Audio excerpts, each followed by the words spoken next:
Hello students, I am Professor Neeta Fulchanda Gaikwad.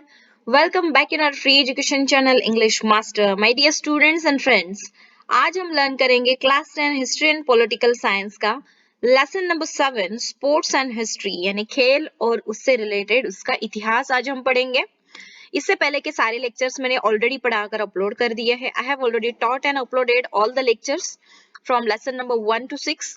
Please check the link below in the description box and above in the I button. ऊपर आई button पर click करोगे तो वहां पे भी आपको playlist का लिंक मिल जाएगा। सो चलिए स्टूडेंट्स, आज का ये लेक्चर को स्टार्ट कर देते हैं। Before starting the session, yes of course like share subscribe करना एंड कमेंट्स थ्रू मुझे बताना कि आपको ये लेक्चर कैसा लगा।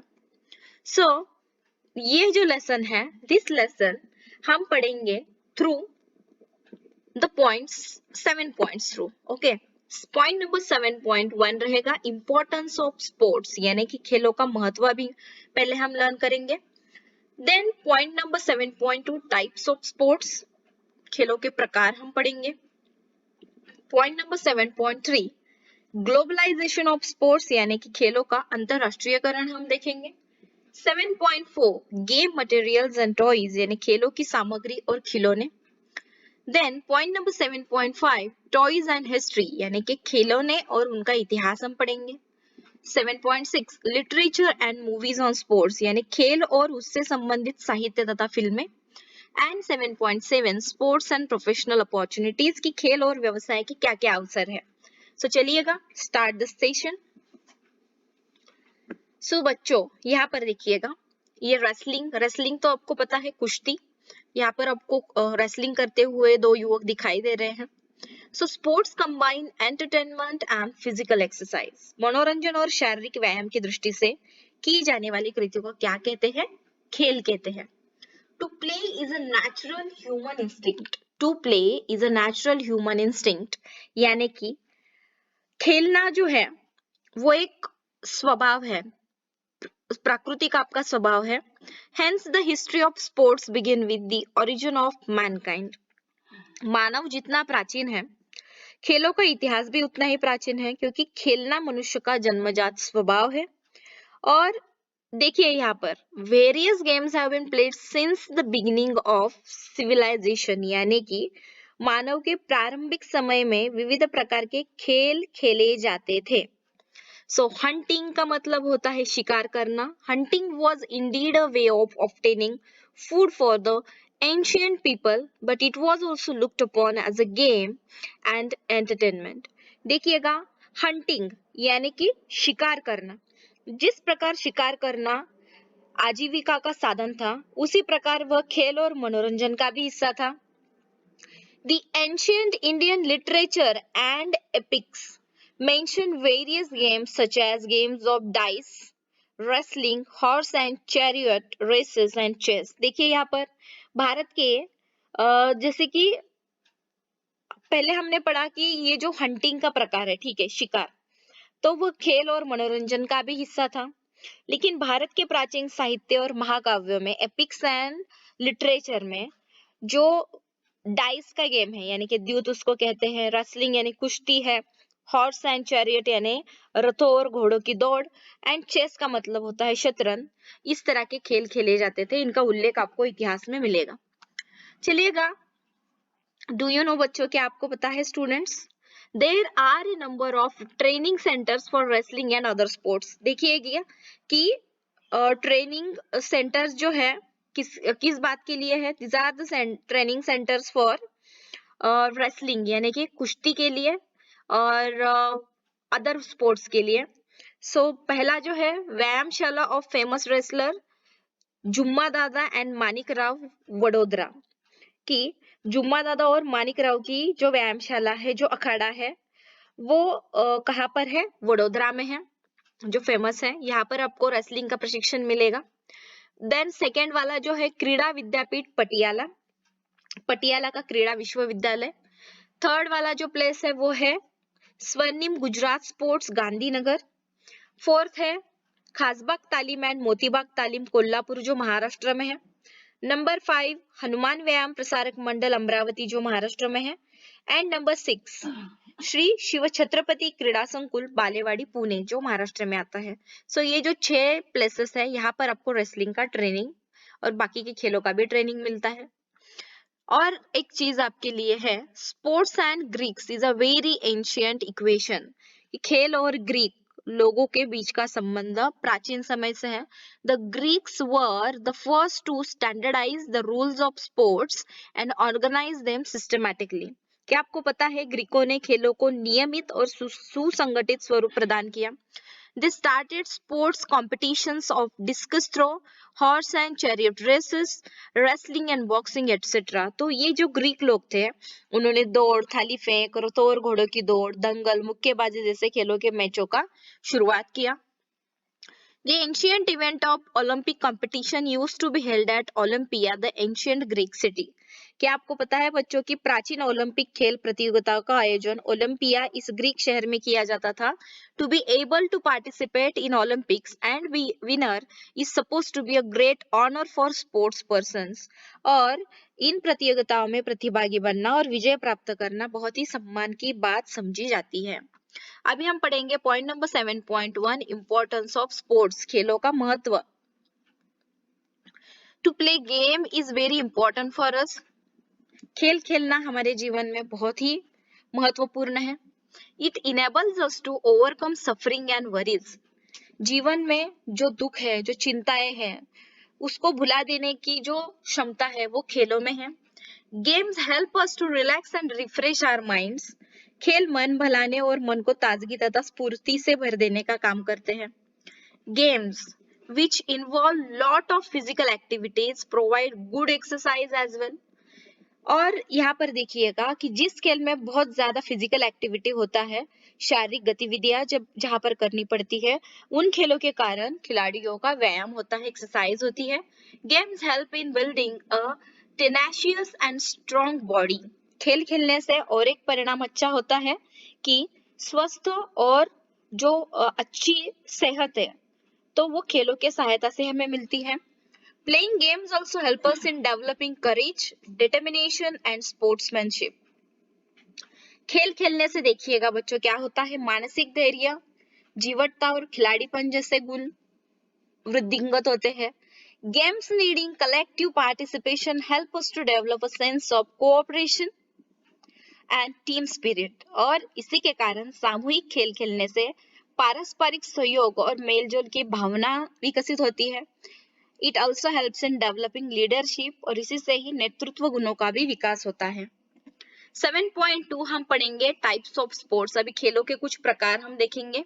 Sports are of two types, दो प्रकार के हैं। एक तो होते हैं इंडोर गेम्स और दूसरे होते हैं आउटडोर गेम्स। इंडोर गेम्स यानी कि जो घर में खेले जाते हैं और आउटडोर जो मैदान में खेले जाते हैं। तो पहले हम लर्न करेंगे कि indoor games. Indoor games are played within a closed environment and a number of them are played by sitting at one place. यानी कि इंडोर यानी कि घर के अंदर, घर में अथवा किसी एक स्थान पर बैठकर खेले जाने वाले खेलों को इंडोर गेम्स कहते हैं या फिर बैठक वाले खेल कहते हैं। They include chess, card games, games played with gamesmen and dice, carrom etc। यानी कि जैसे कि आपको पता है कि चेस, शतरंज, ताश पासे वाले खेल, कैरम, कौड़ियों वाले खेल ये एक जगह पर बैठकर खेले जाते हैं। The game known by various names as काच कवड़िया और चौकबारा। देखिए इन खेलों को क्या कहते हैं कि जैसे कि कांच कौड़िया या फिर चौकबारा। और as Indian ludo is very popular among Indians. और आप सभी को पता है इंडियन लूडो जो गेम है अभी जो बहुत ही फेमस हो चुका है, तो आप किसी भी जगह पर बैठकर ये खेल सकते हो, राइट। तो ये एक जगह पर बैठकर खेलने वाला एक खेल है। The game known as Sagar Gote. देखिए यहाँ पर Sagar Gote played with a bunch of seeds और stones is usually played by girls. लड़कियां क्या करती है कि सागर गोटे यानी कि यह एक बैठक वाला खेल होता है। इसमें कुछ सीड्स ऑफ स्टोन जो रहते हैं, छोटे छोटे पत्थर, उनका बंच बनाकर उसे खेला जाता है। There is another game known as Bhatukali playing house which is usually played by girls. Bhatukali का तो खेल पता है, गुड्डा गुड्डियों का जो खेल है वो लड़कियां एक जगह पर बैठकर खेलती है अपनी सहेलियों के साथ। However, All the members in the family can also participate in it, especially in the mock wedding of a girl doll and a boy doll. यानी कि जो गुड्डा गुड्डी की जो शादी होती है, इसमें घर के जो लोग हैं वो भी बच्चों के साथ सहभागी होकर उनको आनंदित करते हैं और खुद भी उसका मजा लेते हैं. It is an occasion of family celebration. ये पारिवारिक आनंद का समारोह होता है गुड्डा गुड्डियों का खेल. देखिए चेस यानी कि शतरंज का खेल, इसका यहाँ पर एक पिक्चर दिया है, इमेज. आउटडोर गेम्स यानी क्या बच्चों, जो मैदान पर खेले जाते हैं, इसको आप कहेंगे मैदानी खेल. Look at this, kabaddi. आप सभी को पता है, आपने भी खेला होगा. अगर खेला है तो कमेंट्स में जरूर बताइएगा. The outdoor games can be categorised into two types. अभी देखिए आउटडोर गेम्स के दो प्रकार होते हैं. एक तो होता है इंडियन स्पोर्ट्स और दूसरा है इंटरनेशनल स्पोर्ट्स. एक है भारतीय खेल और दूसरा है विदेशी खेल. देशी खेल और विदेशी खेल इसे कहेंगे. इंडियन गेम इंक्लूड्स लंगड़ी, कबड्डी, अट्या पाट्या, खो खो एटसेट्रा. और देशी खेलों में लंगड़ी, कबड्डी, आट्या पाट्या, खो खो आदि खेलों का समावेश होता है जो देसी खेल है भारत के. And Indian games like marbles, लगोरी, विटी दांडू और गिल्ली डंडा, भिंगरी, भोवरे, फुगड़ी, झिम्मा आर क्वाइट पॉपुलर. ये सब खेल तो आपको पता है. देखिए लंगड़ी ऐसे खेली जाती है. यहाँ पर कुछ पिक्चर दिए हैं कि जो यानी कि झिम्मा, फुगड़ी और बाकी के जो खेल है, विटी दांडू, ये तो सब आपको पता है. ये सारे हमारे भारत के देसी खेल हैं. The international games include badminton, alternatively spelled as badminton, table tennis, hockey, cricket, football, golf, polo etcetera. ये सभी विदेशी खेल है बच्चों, ध्यान में रखिएगा. क्रिकेट ये इंडिया का हमारा देसी खेल नहीं है, ये बाहर देश का खेल है, ये ध्यान में रखिएगा. टेबल टेनिस कुछ इस तरह से खेला जाता है. Among outdoor sports, running races are popular all over the world. देखिए पूरी दुनिया में मैदानी खेलों में दौड़ने का जो एक खेल है वो बहुत ही लोकप्रिय है. Sprints or short distance running races are usually arranged for 100 और 200 meters. 100 और 200 मीटर की दौड़ होती है. There are also middle distance and long distance races. यानी कि दूर अंतर तक दौड़ना या फिर मिडल डिस्टेंस तक की जो रेसेस होती है वो खेली जाती है. देखिए मैराथन तो आप सबको पता है. Marathon is a long distance running race. Marathon जो होता है उसमें लॉन्ग डिस्टेंस का ये खेल है, यानी कि ज्यादा अंतर पार करना पड़ता है इसमें. And other type of running races are hurdles and relay races. यानी कि there are so many types बच्चों. इन सभी का समावेश आउटडोर गेम्स में होता है. देखिए फुटबॉल का यह चित्र दिया है आपको, मल्लखांब ये जो हमारा इंडिया का खेल है. एंड स्केटिंग, आप सबको ये खेल तो पता है. आपको पता है अकॉर्डिंग टू, यहाँ पर देखिएगा एक जानकारी आपको दी है कि मनीषा बाटे, according to Manisha Bate, Mallakhamb at its various tactics were devised by. ये जो मल्लखांब, मैं आपको अभी फोटो दिखाती हूँ. देखा यहाँ पर आपने, ये जो एक्टिविटी ये खंबे के ऊपर कर रही है इसको मल्लखांब कहते हैं. आप सभी को तो पता होगा. लेकिन यहाँ पर क्या बताया है कि श्रीमती मनीषा बाटे द्वारा किए गए, जो उन्होंने रिसर्च किया है, दैट कि ये जो है Balbhatt Deodhar the physical trainer of Peshwa Bajirao two, कि ये जो गेम है, ठीक है, कि इनके अनुसार ये जो मल्लखांब का खेल है, तो ये जो है मल्ल विद्या गुरु बालभट्ट देवधर द्वारा दी हुई एक कला है जो पेशवा बाजीराव टू को उन्होंने सिखाया था. She also notes that Balbhatt was inspired watching monkeys while they leap and played on trees. और बंदरों से प्रेरित होकर उन्होंने ये खेल सिखाना शुरू किया था. Shot put, discus throw, long jump, high jump, water sports like swimming competitions, water polo, rowing and sports that combine physical exercise and acrobatics like mallakham, rope mallakham, gymnastics, etc. are all included in the outdoor sports based on physical skills. देखिएगा जो outdoor sports है तो वो आपकी जो physical strength है उसके ऊपर डिपेंड करते हैं. ये सारे खेल जो अभी मैंने आपको बताई ये सभी आपको पता है. आपको और एक एक्टिविटी पता है, get to know more about wrestlers. Khashaba Jadhav, Maruti Mane and cricketer Bharat Ratna Sachin Tendulkar with the help of internet पे इन सभी के नाम डाल दो, इनका पूरा हिस्ट्री आपको मिल जाएगा और इनके बारे में थोड़ी नोट्स जो है बनाकर अपने सब्जेक्ट टीचर को आप दिखा दो।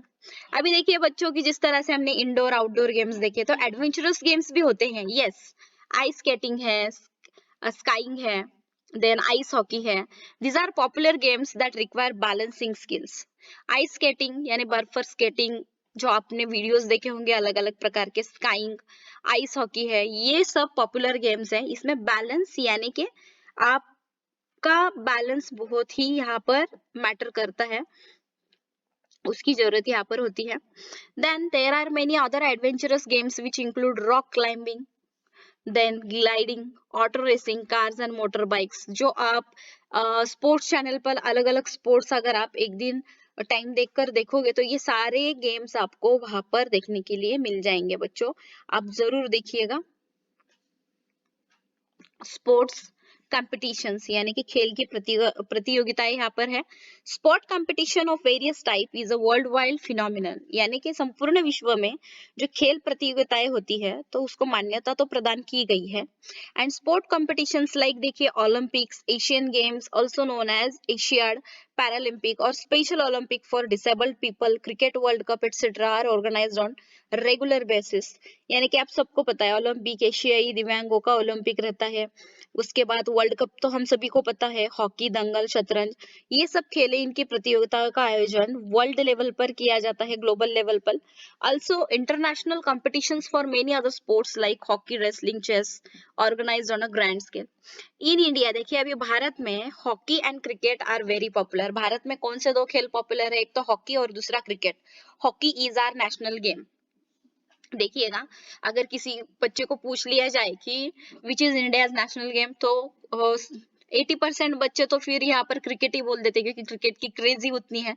लेकिन आपके समझ में आने के लिए, आपके नॉलेज के लिए, ये अगर क्वेश्चन आ जाता है एग्जाम में तो hockey is our national game, ध्यान में रखिएगा बच्चों।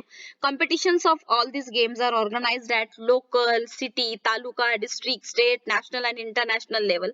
हर एक स्तर पर इसका जो आयोजन है किया जाता है, हॉकी एंड क्रिकेट का। So sports persons who perform well in national and international competitions have good career prospect, यानी कि जो खिलाड़ी अच्छा खेलते हैं तो उनका अच्छा भविष्य और करियर बन जाता है।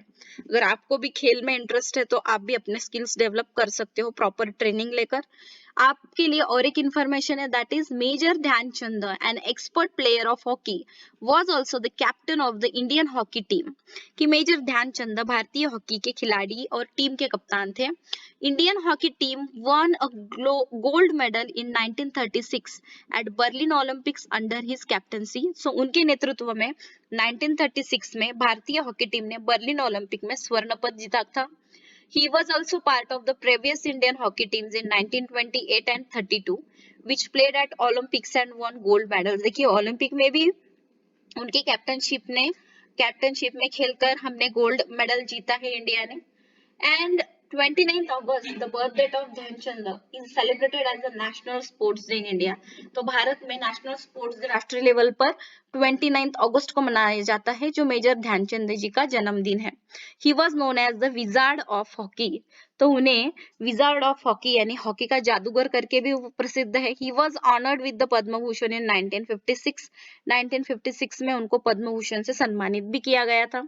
So 29th August is the National Sports Day in India and this is the birth date of Dhyanchand जी। तो ये ध्यान में रखिएगा बच्चों। अभी हम पढ़ेंगे point number 7.3, globalisation of sports यानी खेलों का अंतरराष्ट्रीयकरण। The field of sports in the 20th and 21st century was naturally influenced by the process of globalization. अभी देखिएगा 20 और 21वीं शताब्दी में खेलों का अंतरराष्ट्रीयकरण हुआ। The international matches of various sports like cricket, football, lawn tennis can be watched on television in any corner of the world. Olympic, एशियाई राष्ट्रमंडल, विंबलडन जैसी प्रतियोगिताओं में समाविष्ट खेले जाने वाले जो खेल है like cricket, football, lawn tennis, इन खेलों के मैचों का सीधा प्रसारण दूरदर्शन या फिर आप अपने जो स्पोर्ट्स चैनल है उस स्पोर्ट्स चैनल थ्रू कहीं पे भी बैठकर आप देख सकते हो। Thus, citizens of the non-participant countries can also enjoy these matches. अगर इन खेलों में जो देश सहभागी नहीं होते वो भी देखते हैं। For instance the world cup winning match played by Indian cricketers was watched bye cricket fans all over the world. यानी कि जैसे कि वर्ल्ड कप जब होता है क्रिकेट का, तो ये टाइम पे पूरी दुनिया के लोगों का ध्यान वो मैच पर रहता है। Sports fans scattered all over the world have significantly affected the entire structure of sports economy. तो यहाँ पर देखिएगा, विश्व के दर्शकों ने खेल की आर्थिक नीतियां ही पूरी बदल दी है। Fans watch the matches for entertainment. Industrial and commercial companies look as it as a good opportunity to advertise their ware. यानी कि देखिएगा, शौकीन लोग जो खिलाड़ी होते हैं सीखने की दृष्टि से मैच देखते हैं, दर्शक मनोरंजन के रूप से देखते हैं, लेकिन ऐसी एडवर्टाइजमेंट कंपनियां होती हैं जो अपने विज्ञापन के लिए, यानी कि क्रिकेट मैच के जो ग्राउंड होते हैं वहां पर आपको अलग अलग ब्रांड का नाम दिखाई देगा, Coca Cola, Amazon, Flipkart, right. तो वो उनका एडवर्टाइजमेंट करते हैं। Retired sportsman also have an opportunity to participate as commentators. यानी कि जो कमेंट्रीज करते हैं, तो कमेंट्री करने के लिए जो रिटायर्ड क्रिकेट के जो खिलाड़ी हैं तो उनको अपॉर्चुनिटी होती है। 7.4 this is about game materials and toys. तो बच्चे देखिए कि खेलों की सामग्री और खिलौने, the means and equipments for the entertainment and education of children are called toys. छोटे बच्चों का मनोरंजन होना और उन्हें उससे कुछ तो शिक्षा प्राप्त होना, इस दृष्टि से रंग बिरंगे जो विविध साधन और उपकरण उपलब्ध होते हैं उन्हें खिलौने कहते हैं।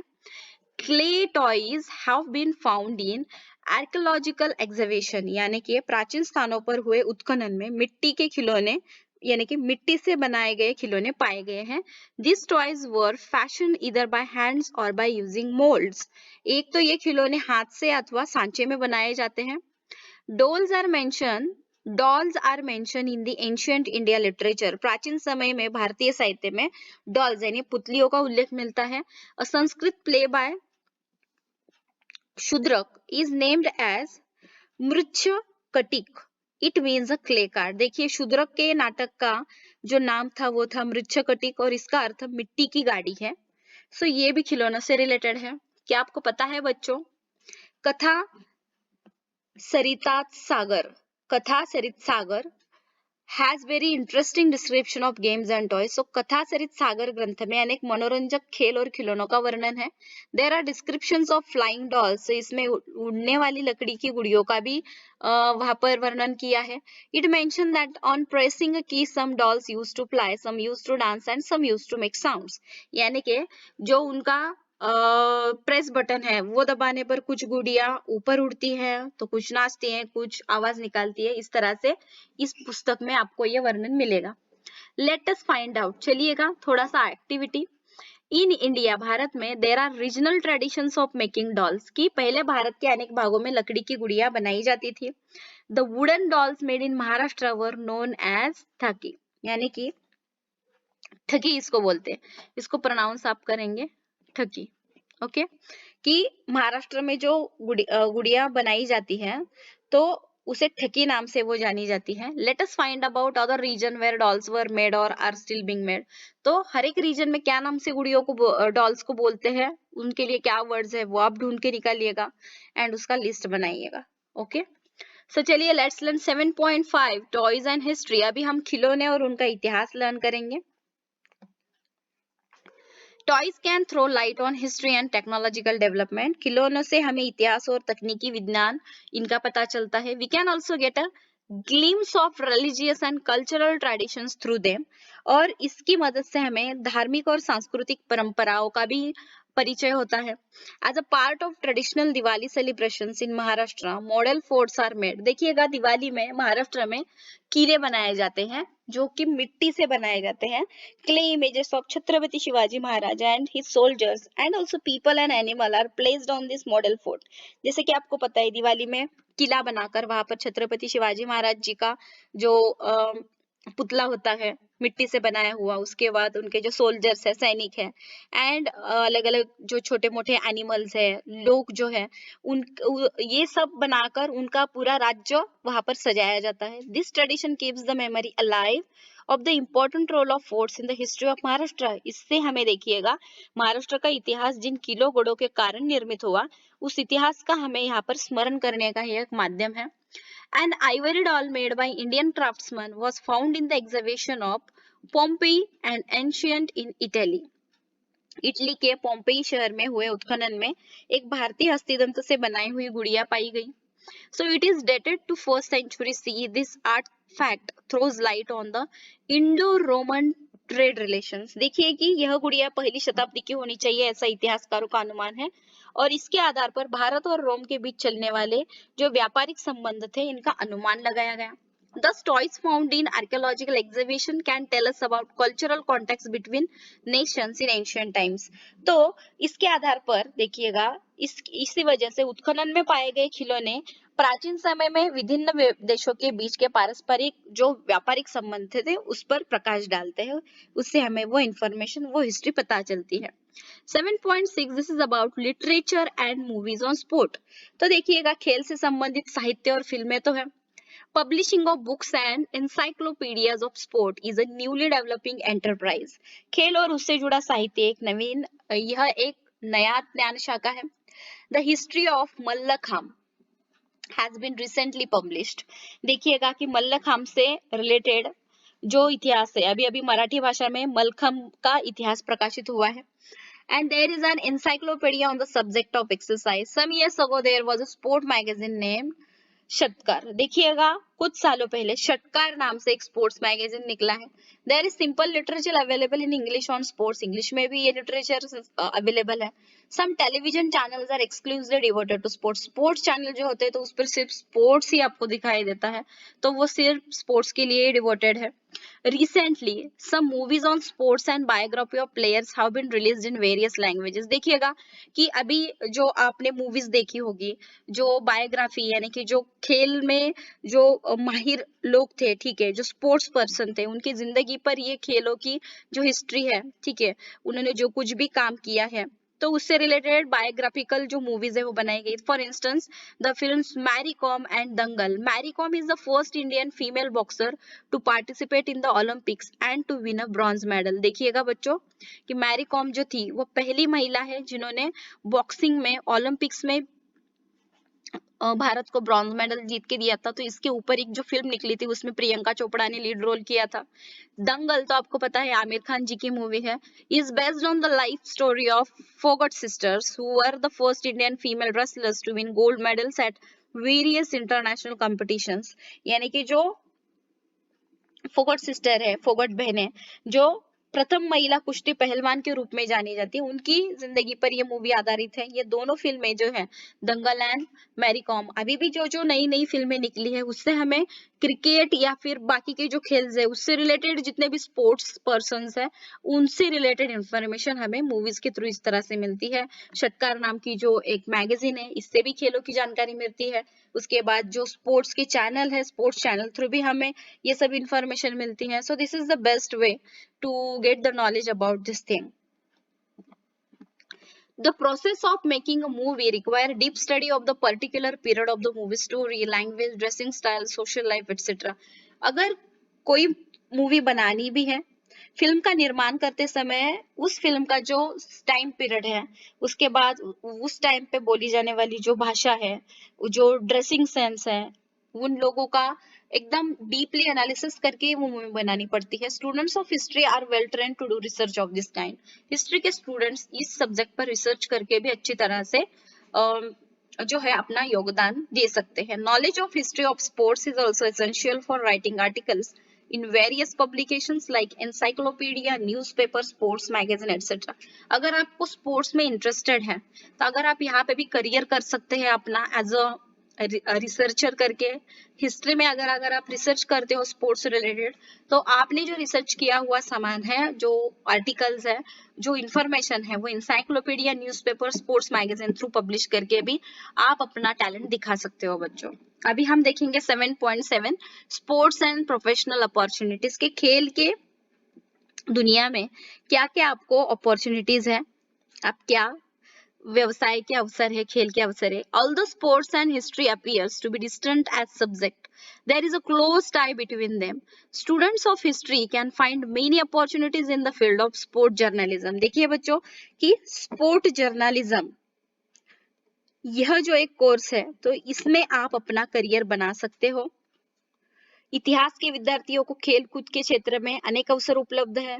ओलंपिक है, एशियाई खेल है या फिर जो राष्ट्रीय या फिर अंतरराष्ट्रीय स्वरूप की खेल है, इनकी प्रतियोगिताओं के जो कंपटीशन के संदर्भ में जो काम है जो लिखा जाता है, one needs to resort to history in order to write articles, reviews about sports events like Olympics, Asiad और national international matches.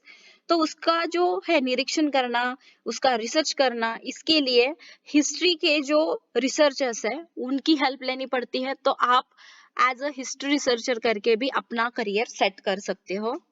Expert commentators are in demand during sports matches.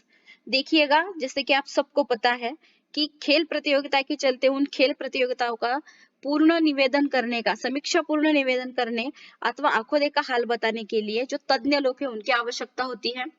An expert commentator needs to have good knowledge of the history. एक तो आपको खेल की इतिहास की जानकारी चाहिए, स्टैटिस्टिक्स आपको पता होने चाहिए, प्रीवियस रिकॉर्ड्स आपको पता होने चाहिए, एमिनेंट जो प्लेयर्स है इसमें, उसके बाद हिस्टोरिकल एनेक्डोट्स. सो इन सब चीजों की अगर आपको जानकारी है तो आप कमेंटेटर करके भी करियर कर सकते हो. This related to the concert game, knowledge of history is useful for them. इसलिए भी हिस्ट्री का नॉलेज होना बहुत ही महत्वपूर्ण है. Matches of various sports like देखिए क्रिकेट का मैच है, फुटबॉल है, kabaddi, chess are shown live on television on various channels. कितने तो चैनल पर ये दिखाई देता है live. The role of professionals who track and keep the record of this telecast from various channels has become very important now. यानी कि अलग अलग जो चैनल है कि खेल कूद से संबंधित इन चैनलों का जो विवरण है, इन चैनलों का जानकारी आंकड़ों का विवरण रखने वाले को भी अभी महत्व है. And the sports channels continue telecasting round the clock 24/7. आपको वो खेल दिखाई देता है स्पोर्ट्स चैनल पर. There are many professional opportunities available in this field. रोजगार के भी बहुत सारे अवसर यहाँ पर अवेलेबल है. Referees are an essential factor of sports matches. देखिएगा खेल प्रतियोगिताओं में रेफरी का मतलब होता है पंच. तो पंचों का महत्वपूर्ण स्थान होता है. Trained referees are required to pass qualifying examinations. पंच यानी अंपायर के रूप में योग्यता प्राप्त करने के लिए आपकी एग्जाम ली जाती है. Qualified referees can work at district, state, national and international level. अगर आप एग्जाम वो पास कर जाते हो तो योग्यता प्राप्त पंचों को, रेफरी को जिला, राज्य, राष्ट्रीय और अंतरराष्ट्रीय स्तर पर काम करने का मौका मिलता है. Government and private sector are trying to promote sport. देखिएगा सरकारी और जो प्राइवेट सेक्टर है वो खेलों को प्रमोट करने का प्रयास कर रहे हैं. There are scholarships offered to sports persons. खिलाड़ियों को स्कॉलरशिप दी जाती है. There are reserve seats for them in the government and private establishment. और खिलाड़ियों को सरकारी और प्राइवेट सेक्टर में जो कुछ स्थान है वो परमानेंटली उनके लिए, यानी कि अच्छा काम जो करते हैं उनको गवर्नमेंट के जॉब्स ऑफर किए जाते हैं. So there are so many chances. अगर आपको खेल में इंटरेस्ट है बच्चों तो आप जरूर खेलिएगा और अपना करियर बनाने के लिए आप ट्राई कीजिएगा. क्या आपको पता है बच्चों और एक जानकारी जाते जाते आपके लिए, दैट इज यहाँ पर देखिएगा, Bal J Pandit was the first Indian cricketer to pioneer cricket commentary. कि पहले मराठी भाषा में क्रिकेट मैचों का आंखों देखा हाल निवेदन किसने किया था? बालजे पंडित जी ने किया था. People use to listen very eagerly to his broadcast from Akashvani. तो देखिए आकाशवाणी से इस धारा प्रवाह उनका जो रनिंग कमेंट्री था तो उसको लोग कानों में प्राण लाकर सुनते थे. His well-studied commentaries were full of information about the history of the playground, career history of the players, anecdotes about the games and established records of the game. यानी कि पूरी जानकारी उनको थी, इसलिए वो एज अ कमेंटेटर का काम बहुत ही प्रतिभापूर्ण किया करते थे. His commentaries used to be entertaining because of this historical details. अभी उनको पूरी जानकारी थी इसलिए तो वो कमेंट्री इतनी अच्छी तरह से कर पाते थे. तो देखिएगा इतिहास का, हिस्ट्री का नॉलेज होना आपको अगर उस फील्ड में कुछ काम करना है आगे जाके तो बहुत ही महत्वपूर्ण है. आई होप कि आज का ये लेक्चर आपको समझ में आया. जल्दी मिलता है नेक्स्ट लेक्चर में. Do like, share, subscribe our channel and keep supporting. Thank you so much. Bye bye.